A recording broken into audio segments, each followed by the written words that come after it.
Shema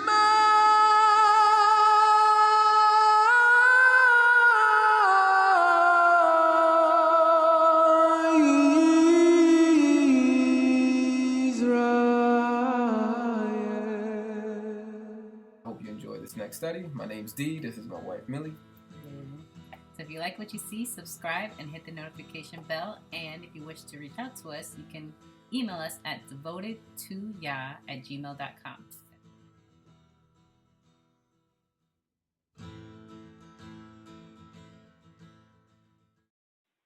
All right, let's see here. Deuteronomy 23, verse 25. It says, I'm going to start from 24.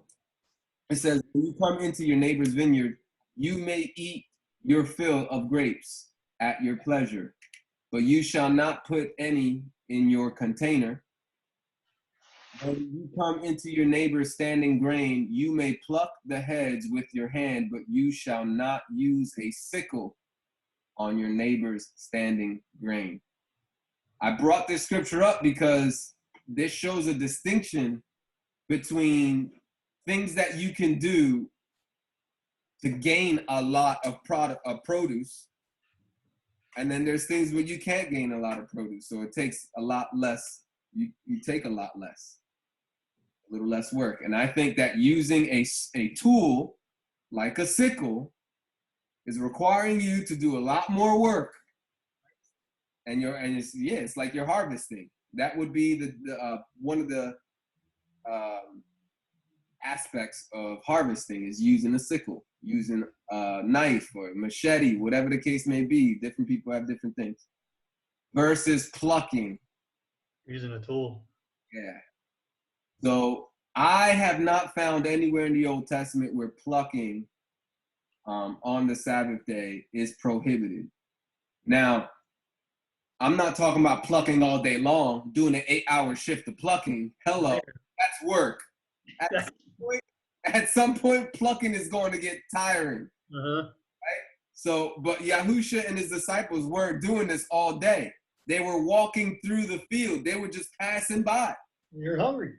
Traveling. They're hungry. They getting something to eat real quick. Ain't nothing wrong with grabbing food. So this is very, very, very problematic. And we see this in not only Christianity, but we see this in the Messianic communities today. Yeah. A lot of people coming up with their own doctrines and their own rules and putting additional burdens on people when you can't even find a scripture to support that. And so that's what we got going on here. So they're accusing Yahusha and his disciples of breaking the Sabbath, doing what is not lawful on the Sabbath because they're plucking heads of grain to eat. I love how it asked them, do you even know the scriptures? Like, calling them out. You heard my debates, right? Yeah. On For You Radio. What's his name? So Real. The guy So Real. Like, he literally believes Yahusha broke the Sabbath. And I'm like, hold on. Do you believe that the Messiah was sinless? It's like, yes, he was. But you're saying he broke the Sabbath, which is a sin. By death. And then they come up with some weird explanations that doesn't line up at all with scripture. It's just horrendous, man. Make no sense. Yeah. But anyway, that's the first point I wanted to bring up is Yahusha was definitely not breaking the Sabbath. His disciples were not breaking the Sabbath. There's nothing that says you can't pluck grain. But again, if you're doing this for excessive amount of time, do what you need to do to get some food enough to eat and move on. But yeah, a little sustenance. You're not over here working to try to feed a whole group of people. Yeah. Now, me personally, I am, me and my wife are of the belief that we believe there are exceptions on the Sabbath. Like if there's an emergency situation, people are dying or something, people are dying of hunger, somebody's homeless or something, don't got nothing to eat. And depending on what situation you're in, I'm not saying I'm going to buy or sell something. I try to stay away from that because that's clearly breaking the Sabbath. But if that were the only choice, if I look around me, I don't have anything, I don't have any food on me, I'm looking around in my community. There's nothing else but somebody standing over here that's got some food, and I can purchase that food for this person that needs food. I might do that. It all depends on the circumstance. But this is not what's going on here. What's going on here is very simple. Yahusha and his disciples, they're ministering, they're doing ministry, they're traveling, and they're on their way. They're just traveling, and they're going through the grain fields, and they choose to get some food while they're traveling through. That's all. It's just that simple. And Yeah. that's not wrong to do. Also, Go ahead. I wanted to point out that, I mean, the story that the Pharisees were doing anything they could to discredit Yahusha, and like I said, I like how he says, "Do you even know the scriptures?" And he's even told them to go out and find out what this means, in other passages. So it's very important for us to not jump the gun. Read the scripture first. If you're not sure about something, read the scriptures, figure it out, find it, research it before you go bumping your gums, not knowing what you're talking about. All right. Let's go to the next point, which is, I believe, let's see, we touched on the David with the showbread. Let's go into some scriptures on that. All right. 1 Samuel 21, verses 3 to 6. It says here, "Now therefore, what have you on hand?" This is David. Start from 2. Verse 2, it says, "So David said to Ahimelech the priest, the king has ordered me on some business and said to me, do not let anyone know anything about the business on which I send you or what I have commanded you. And I have directed my young men to such and such place. Now therefore, what have you on hand?" Basically, what do you have? "Give me 5 loaves of bread in my hand and whatever can be found." And the priest answered David and said, "There is no common bread on hand. There's no normal bread. But there is the holy bread, or, the show bread. If the young men have at least kept themselves from women." And we'll go to verse 8. Verse 5 says, "Then David answered the priest and said to him, truly women have been kept from us about 3 days since I came out. And the vessels of the young men are holy, and the bread is in effect common, even though it was consecrated in the vessels this day."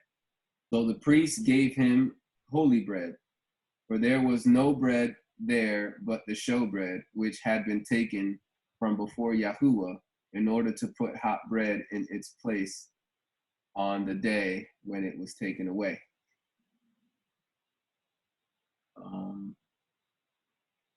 I think we could stop there. It was actually to verse 6. So here's the backdrop story of that Yahusha is referring to. Let's get some more scriptures about the showbread situation. Exodus 25, verse 30. "And you shall set the showbread on the table before me always." All right. Leviticus 24, verse 5 to 9.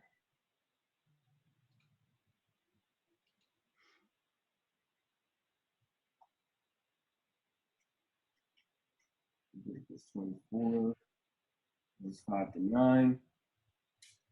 I'm going to start from verse 1. It says, "Then Yahuwah spoke to Moses, saying, command the children of Israel that they bring to you pure oil of pressed olives for the light. Make the lamps burn continually. Outside the veil of the testimony in the tabernacle of meeting, Aaron shall be in charge of it from evening until morning, from Yahuwah continually. It shall be a statute forever in your generation. He shall be in charge of the lamps on the pure gold lampstands before Yahuwah continually. And you shall take fine flour, bake 12 cakes with it. 2/10 of an ephah shall be in each cake. You shall set them in 2 rows, 6 in a row, on the pure gold table before Yahuwah. And you shall put pure frankincense on each roll, that it may be on the bread for a memorial, an offering made by fire to Yahuwah.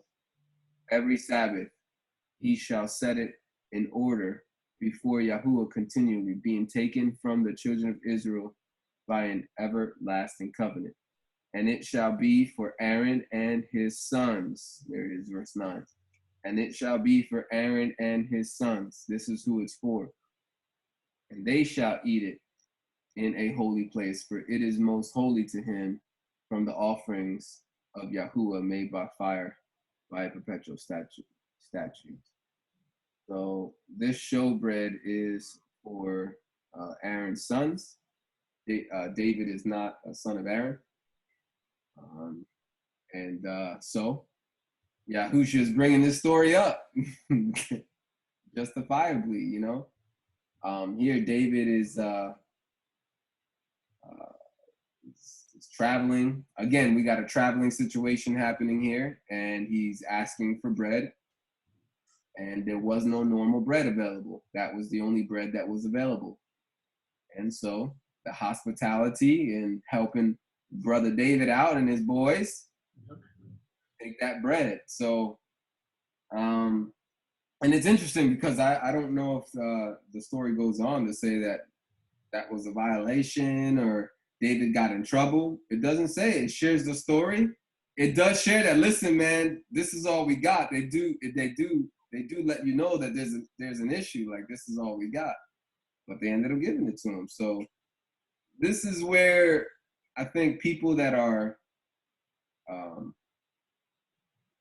lose the spirit of the law, lose the spirit of Yah, which is, you know, Yahuwah desires mercy. Yeah, thank you. Things like that. Like he cares for us, right? So when you have somebody who's hungry, you know, yeah, you got laws, but come on, like, I think he cares about taking care of the hungry, you know, and people get lost in that. Religious people, and I'm against religion. I'm religious myself, but sometimes we can get so religious that, or man-made religion, we get into the man-made aspects of Orthodoxy, kind of like. Orthodox has to do with pure, the pure, but it's man-made religion. When you start getting into all the outward appearance stuff and you forget about, I don't know how else to say it, like the spirit of Yah, like Love. Yeah, love, you know what I mean? So, you know, I remember a story. I was telling my wife this. She didn't remember this, but I remember early on when we were starting this walk and we were keeping the Sabbath, there was somebody that we were trying to minister to, and they got kicked out of their house. And on the Sabbath day, they got kicked out. They had to get all their stuff out. And we decided to help them. We decided to help them to get all the stuff out. They didn't want no problems with police. We didn't want no issues. It was either they got kicked out, the daughter got kicked out, or the parents had to get out. I think they, for whatever reason, I don't know if they couldn't pay their rent, and that was their final notice, and they had to, you know. But I remember it was an emergency because that was the only day that they were able to do it, and we made an exception and we helped them out. You know, I mean, we went to storage, put all the stuff in the storage, and that's it. You know, called it a day. But that was breaking the Shabbat. That was breaking the Shabbat because we were definitely working and carrying stuff, going into a place where they worked. You know, somebody's working there at the storage place, opening the gates and all that stuff.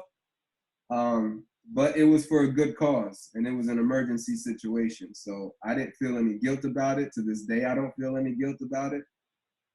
But I'm not going to move if, for my convenience, choose a Saturday to move if I don't have to. Right. Because it's better because I got other plans on Sunday. No, you make other plans for your plans that you had on Sunday, and you make room to move on Sunday because Saturday we need rest. But that's just kind of like the I feel like is the spirit that we It's can. love. It's love. Yeah. It really is.